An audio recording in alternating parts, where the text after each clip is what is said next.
नमस्कार मंडळी, श्री स्वामी समर्थ. स्वागत आहे तुमचं माझ्या यूट्यूब चॅनलवरती. आजचा दिवस तुम्हा सर्वांना खूप छान, सुखाचा, आनंदाचा आणि समाधानाचा जाऊ देत, हीच मी स्वामींच्या चरणी प्रार्थना करते आणि आजच्या या नवीन व्हिडिओला सुरुवात करते. पण त्या अगोदर तुम्ही माझ्या चॅनलवरती जर नवीन असाल तर चॅनलला पण लगेच सबस्क्राईब करा आणि कमेंटमध्ये श्री स्वामी समर्थ लिहायला अजिबात विसरू नका. उद्या 25 जानेवारी रोजी रविवार आहे आणि या दिवशी आपल्या हिंदू धर्मामध्ये अतिशय पवित्र आणि महत्त्वाची अशी रथसप्तमी आलेली आहे. रथसप्तमीला आपल्या धर्मात फार मोठं महत्त्व दिलं जातं, कारण हा दिवस पूर्णपणे सूर्यदेवांना समर्पित आहे. माघ महिन्यातील शुक्ल पक्षाच्या सप्तमी तिथीला रथसप्तमी साजरी केली जाते आणि या दिवसापासून सूर्यदेव आपल्या रथामध्ये बसून उत्तरायणाचा प्रवास सुरू करतात. या रथाला 7 घोडे असतात आणि म्हणूनच या दिवशी रथसप्तमी असं नाव दिलं गेलं आहे. या दिवशी व्रत करून सूर्यदेवांची पूजा करणं अत्यंत शुभ मानलं जातं, कारण रथसप्तमीच्या दिवशी सूर्यपूजन केल्याने मनुष्याला पापांपासून मुक्ती मिळते, जीवनामध्ये सुख, समृद्धी आणि सौभाग्य प्राप्त होतं आणि अनेक अडचणी आपोआप दूर होऊ लागतात. रथसप्तमीला माघ सप्तमी असंही म्हटलं जातं, कारण ही तिथी माघ महिन्याच्या शुक्ल पक्षातील 7व्या दिवशी येते आणि पद्मपुराणानुसार रथसप्तमी ही अत्यंत श्रेष्ठ मानली गेली आहे. असं सांगितलं जातं की या दिवशी सूर्यदेवांची मनापासून पूजा केल्याने घरातील नकारात्मकता दूर होते, वाईट गोष्टी मागे पडतात आणि जीवनामध्ये सकारात्मक बदल घडू लागतात. धार्मिकदृष्ट्या रथसप्तमीचा दिवस खूपच शुभ आणि महत्त्वाचा असल्यामुळे या दिवशी व्रत आणि सूर्यपूजेसोबतच काही खास उपाय आणि सेवा केल्या जातात आणि त्याचा परिणाम खूप लवकर दिसून येतो. आणि म्हणूनच आजच्या या व्हिडिओमध्ये मी तुम्हाला एक अतिशय प्रभावी आणि सोपा असा उपाय सांगणार आहे. उद्या रविवार रथसप्तमीच्या दिवशी सकाळी उठल्याबरोबर तुमच्या घराच्या उंबरठ्यावर एक खास वस्तू ठेवायची आहे आणि असं केल्याने सूर्यदेवांच्या कृपेने दुःख, दारिद्र्य आणि आर्थिक समस्या दूर होण्यास मदत होते. घरामध्ये पैसा, धन आणि संपत्ती येऊ लागते. तसेच घरातील मुलं, पती आणि संपूर्ण कुटुंबाची भरभरून प्रगती सुरू होते. तर ही वस्तू नेमकी कोणती आहे आणि ती उंबरठ्यावर कधी आणि कोणत्या वेळेमध्ये ठेवायची आहे आणि हा उपाय नेमका कशा पद्धतीने करायचा आहे याबद्दलची संपूर्ण सविस्तर माहिती आजच्या व्हिडिओमध्ये मी तुमच्यासोबत शेअर करणार आहे. त्यामुळे व्हिडिओ हा स्किप न करता शेवटपर्यंत नक्की पहा, जेणेकरून तुमच्यापर्यंत योग्य ती माहिती पोहोचेल. आणि तुम्ही माझ्या चॅनलवरती जर नवीन असाल तर चॅनलला पण लगेच सबस्क्राईब करा आणि बेल आयकॉनला पण प्रेस करा, म्हणजे मी जेव्हा कधीही नवीन व्हिडिओज अपलोड करेन त्याचं नोटिफिकेशन सर्वात आधी तुम्हाला मिळेल आणि तुमचा एकही व्हिडिओ हा मिस होणार नाही. तसेच खाली असलेल्या हाय बटनवर सुद्धा क्लिक करा. तर आजच्या या व्हिडिओमध्ये तुम्हाला मी जो उपाय सांगणार आहे तर हा उपाय उद्या रथसप्तमीच्या दिवशी तुम्हाला सकाळी करायचा आहे आणि हा उपाय तुम्ही 12 वाजण्याच्या आत नक्की केला पाहिजे. पण जर तुम्हाला शक्य झालं तर तुम्ही सकाळी सूर्योदयापासून ते साधारण 9:30 वाजेपर्यंत हा उपाय करण्याचा जास्तीत जास्त प्रयत्न करा, कारण या वेळेत केलेला उपाय खूपच प्रभावी ठरतो आणि त्याचं फळ हे आपल्याला अधिक पटीने मिळतं.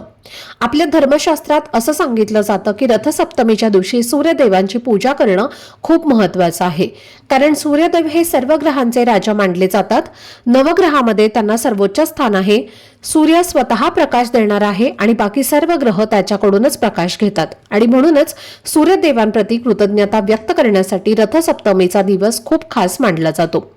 असंही सांगितलं जातं की याच दिवशी प्रथमच पृथ्वीवर सूर्याच्या किरणांचा प्रकाश पडला होता आणि जर सूर्याचा प्रकाश नसता तर पृथ्वीवर कधीच उजेड आला नसता, संपूर्ण जग अंधारातच राहिलं असतं. आणि त्यामुळे आपल्या जीवनात सूर्याचं स्थान किती महत्त्वाचं आहे हे लक्षात घेऊन या दिवशी प्रत्येकाने व्रत करून सूर्यदेवांची पूजा करावी असं सांगितलं जातं. रथसप्तमीचा दिवस धार्मिक दृष्ट्या खूप मोठा आणि पवित्र असल्यामुळे या दिवशी केलेले उपाय आणि सेवा कधीच वाया जात नाहीत. उलट त्याचा परिणाम आपल्या जीवनावर खूप सकारात्मक होतो. आज मी तुम्हाला जो उपाय सांगणार आहे तर हा उपाय जर घरातली स्त्री किंवा पुरुष श्रद्धेने करेल तर त्या घरामध्ये माता लक्ष्मीचा अखंड वास राहतो. लक्ष्मीच्या कृपेने त्या घरातील दुःख, दारिद्र्य दूर होतं. सूर्यदेवांचा आशीर्वाद मिळतो. कुटुंबाला उत्तम आरोग्य, सुख आणि समृद्धी प्राप्त होते आणि म्हणूनच हा उपाय तुम्ही तुमच्या घरासाठी, कुटुंबासाठी, मुलांच्या उज्ज्वल भविष्यासाठी नक्की करायला हवा.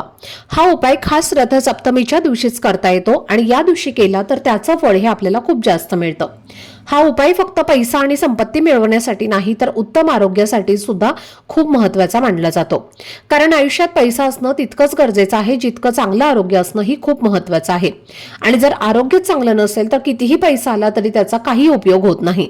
जर तुमच्या घरात सतत आजारपण असेल, आलेला पैसा उपचारांमध्ये खर्च होत कुटुंबातील एका मागोमाग एक व्यक्ती आजारी पडते, आर्थिक अडचणी सतत येतात, पैसा टिकत नाही, मुलांची किंवा कुटुंबाची प्रगती होत नाही, व्यवसाय नीट चालत नाही, घरात सतत वादविवाद, भांडणं, नकारात्मकता असते. तर अशा सर्व समस्यांपासून मुक्ती मिळवण्यासाठी हा उपाय उद्या रथसप्तमीच्या दिवशी नक्की करा. हा उपाय करण्यासाठी उद्या सकाळी लवकर उठायचं आहे, कारण रथसप्तमीच्या दिवशी स्नान आणि दानाला खूप महत्त्व दिलं जातं आणि म्हणून सूर्योदयापूर्वी स्नान करायचं आहे. स्नान करताना अंघोळीच्या पाण्यामध्ये थोडेसे पांढरे तीळ, लाल चंदन आणि थोडंसं गंगाजल घालून त्या पाण्याने स्नान करा आणि घरातील प्रत्येक व्यक्तीने शक्य असल्यास याच पद्धतीने स्नान करा. स्नान झाल्यानंतर सूर्य उगवला की लगेच सूर्यदेवांना जल अर्पण करायचं आहे आणि शक्य असेल तर घरातील प्रत्येकाने, अगदी लहान मुलांनी सुद्धा सूर्यदेवांना जल अर्पण करावं. कारण असं म्हटलं जातं की या दिवशी सूर्यदेवांना जल अर्पण केल्याने वाईट कर्म नष्ट होतात आणि उत्तम आरोग्य व संपत्ती प्राप्त होते. सूर्यदेवांना जल अर्पण करण्याचा शुभ काळ सूर्योदयापासून ते सकाळी 8 वाजेपर्यंत आहे आणि त्यासाठी तांब्याचा कलश घ्यायचा आहे. त्यामध्ये स्वच्छ पिण्याचं पाणी भरायचं आहे, थोडेसे पांढरे तेल, लाल चंदन आणि एक लाल फूल घालायचं आहे आणि पूर्वेकडे तोंड करून ओम गृणी सूर्याय नमः या मंत्राचा जप करत सूर्यदेवांना जल अर्पण करायचं आहे. जल अर्पण करताना कपाळावरती लाल चंदनाचा तिळा हा नक्की लावा. जल अर्पण झाल्यानंतर दोन्ही हात जोडून सूर्यदेवांची मनापासून प्रार्थना करा. तुमच्या आयुष्यातील अडचणी, समस्या आणि दुःख दूर होऊ दे अशी भावना ठेवा आणि त्यानंतर हा मुख्य उपाय तुम्हाला तुमच्या घराच्या मुख्य प्रवेशद्वाराच्या उंबरठ्यावर करायचा आहे. आता उंबरठ्यावर हा उपाय करण्याच्या आधी काय करायचं आहे, एक तांब्यामध्ये थोडंसं पाणी घ्या, त्याच्यामध्ये हळद टाका, थोडंसं लाल चंदन टाका आणि हे जे पाणी आहे तर ते उंबरठ्याच्या बाहेर आणि उंबरठ्यावरती शिंपडून एका स्वच्छ कपड्याने ते पुसून काढा. त्यामुळे आपल्या घराबाहेर जी काही नकारात्मकता असते तर ती दूर होते आणि आपल्या घरामध्ये ती येत नाही आणि म्हणून असं पाणी शिंपडून घ्यायचं आहे आणि त्यानंतर उंबरठ्यावरती हळदीचं लेपन करायचं आहे. एका वाटीमध्ये थोडीशी हळद घ्या, त्यामध्ये पाणी टाका, थोडंसं गोमूत्र टाका आणि त्यानंतर हे हळदीचं लेपन उंबरठ्यावरती करायचं आहे. त्यामुळे घरात सकारात्मकता येत असते. उंबरठ्यावरती हळदीचं लेपन करून झाल्यानंतर तुम्हाला मुख्य उपाय करायचा आहे. तर त्यासाठी तुम्हाला काय करायचं आहे, 7 दिवे घ्यायचे आहेत. 7 मातीच्या पणत्या घ्या किंवा वेगवेगळे 7 प्रकारचे 7 दिवे तुम्ही घेतले तरीही चालतील. या 7ही दिव्यांमध्ये तुम्हाला तिळाचं तेल घालायचं आहे. तिळाचं तेल नसेल तर साधं तेल घालायचं आहे आणि प्रत्येक दिव्यामध्ये 2 वातींची मिळून एक जोडवात करून लावायचे आहे आणि थोडे थोडे पांढरे तेल टाकायचे आहेत आणि असे हे 7 दिवे जे आहेत तर ते तुम्हाला प्रज्वलित करून तुमच्या घराच्या मुख्य प्रवेशद्वारावरती लावायचे आहेत. बाहेरच्या साईडने तुम्हाला हे दिवे तुमच्या मुख्य प्रवेशद्वाराच्या समोर ठेवायचे आहेत. या दिवशी हे दिवे आपल्याला सूर्यनारायणासाठी लावायचे आहेत. या दिवशी सूर्यदेव हे त्यांचे 7 घोडे घेऊन ते प्रवास करत असतात, म्हणून त्यांच्या स्मरणार्थ हे 7 दिवे जे आहेत तर ते उंबरठ्यावरती लावणं अतिशय शुभ मानलं जातं. आता हे दिवे उंबरठ्याच्या बाहेर लावल्यानंतर तुम्हाला काय करायचं आहे, थोडेसे तांदूळ घ्यायचे आहेत आणि हे जे तांदूळ आहेत तर ते तुम्हाला मिक्सरमध्ये बारीक करायचे आहेत आणि त्याची तुम्हाला पावडर तयार करायची आहे आणि या तांदळाच्या पिठाने तुम्हाला घराच्या मुख्य प्रवेशद्वारावरती रांगोळी काढायची आहे. आता रांगोळी कोणती काढायची आहे तर पहा, सूर्याची रांगोळी तुम्ही काढू शकता किंवा तुम्ही या दिवशी गोपद्म काढलं तरी सुद्धा चालेल, पण तांदळाच्या पिठाचीच रांगोळी तुम्हाला घराच्या मुख्य प्रवेशद्वारावरती काढायचं आहे. या दिवशी अशी रांगोळी आपल्या घरासमोर काढल्याने घरातील दुःख, दारिद्र्य, इडापिडा ही कायमची दूर होते. आता ही रांगोळी काढल्यानंतर तुम्हाला उंबरठ्यावरती जिथे तुम्ही हळदीचं लेपन केलेलं आहे तर त्या उंबरठ्यावरती मधोमध एक विड्याचं पान ठेवायचं आहे आणि त्या पानावर थोड्याशा अक्षदा आणि 1 रुपयाचं नाणं आणि त्याच्यावरती एक सुपारी ठेवायची आहे.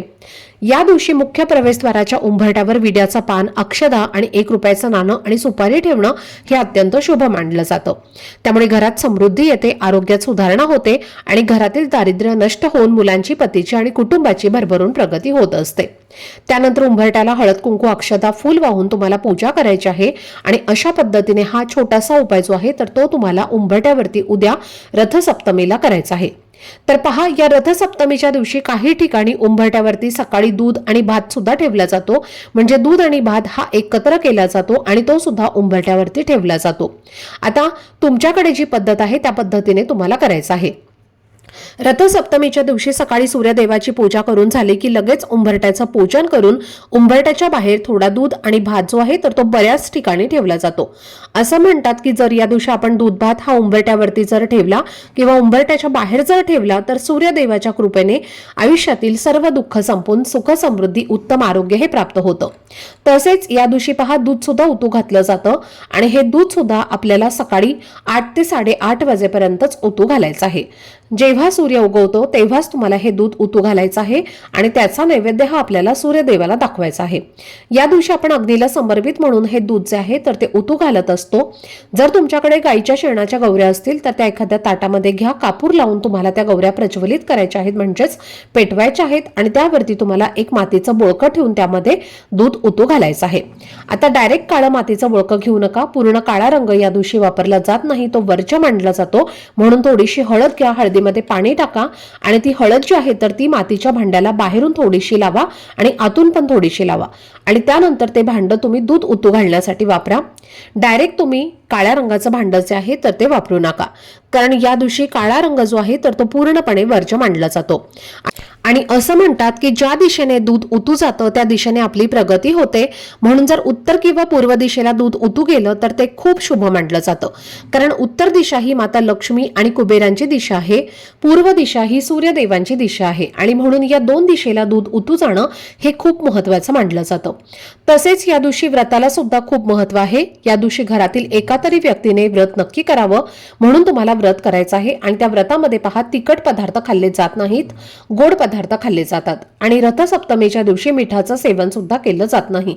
मीठ हे अत्यंत आवश्यक तत्व आहे आणि वर्षभर आपण मीठ घातलेले पदार्थच खात असतो, पण एक दिवस असा देखील आहे ज्या दिवशी मिठाचा त्याग करावा। तो दिवस म्हणजे माघ महिन्यातील शुक्ल पक्षातील सप्तमी तिथीला, ज्याला रथसप्तमी असं म्हणतात। रथसप्तमीच्या दिवशी मीठ खाऊ नये असं सुद्धा सांगितलं जातं। तर या दिवशी जर आपण मीठ सेवन न करता व्रत केलं तर सूर्यदेवांचा आशीर्वाद प्राप्त होतो। अळणी व्रत केल्याने व्रताचे अनेक पटीने फळ हे प्राप्त होते आणि म्हणून तुम्ही जर व्रत करणार असाल तर अळणी पदार्थ खा, गोड पदार्थ खाऊन तुम्ही हे व्रत करू शकता। आणि जर तुम्ही उपवास नाही केला तरी तुम्ही या दिवशी अळणी पदार्थ खाण्याचा जास्तीत जास्त प्रयत्न करा। नसेल तर थोडंसं मीठ जे आहे तर ते खावं या दिवशी, म्हणजे कमी मीठ जे आहे तर ते आपल्याला खायचं आहे। तसेच या दिवशी पहा घरामध्ये मसूर डाळ जी असते तर ती सुद्धा बनवली जात नाही। मसूर डाळीचं सेवन हे तुम्हाला अजिबात करायचं नाही। त्यासोबतच जमिनीमध्ये ज्या काही खोल भाज्या उगवतात जसं की गाजर असेल, मुळा असेल, बीट असेल तर या भाज्यांचं सेवन सुद्धा या दिवशी केलं जात नाही। तसेच या दिवशी कांदा आणि लसूण हा देखील पूर्णपणे वर्ज्य करावा। जरी तुम्ही उपवास नाही केला तरी सुद्धा कांदा आणि लसूण हा अजिबात खाऊ नका। त्याचबरोबर या दिवशी मांसाहार हा सुद्धा खाऊ नये। या दिवशी मांसाहार करणं सुद्धा पूर्णपणे वर्ज्य आहे। तर या काही महत्त्वाच्या गोष्टी आहेत ज्या तुम्हाला उद्या रथसप्तमीला आवर्जून करायच्या आहेत, म्हणजेच पाळायच्या आहेत। त्यामुळे नक्कीच तुमच्या आयुष्यातील सर्व समस्या अडचणी दूर होऊन लक्ष्मी तुमच्यावरती प्रसन्न होईल आणि तुमच्या कुटुंबाची अगदी भरभरून प्रगती होईल। तर ही अत्यंत महत्त्वाची माहिती मला तुमच्यासोबत शेअर करायची होती। आजचा हा व्हिडिओ जर तुम्हाला आवडला असेल, माहितीपूर्ण वाटला असेल तर व्हिडिओला लाईक, शेअर आणि चॅनलला सबस्क्राईब नक्की करा। भेटूयात पुढच्या व्हिडिओमध्ये, तोपर्यंत सर्वांना श्री स्वामी समर्थ।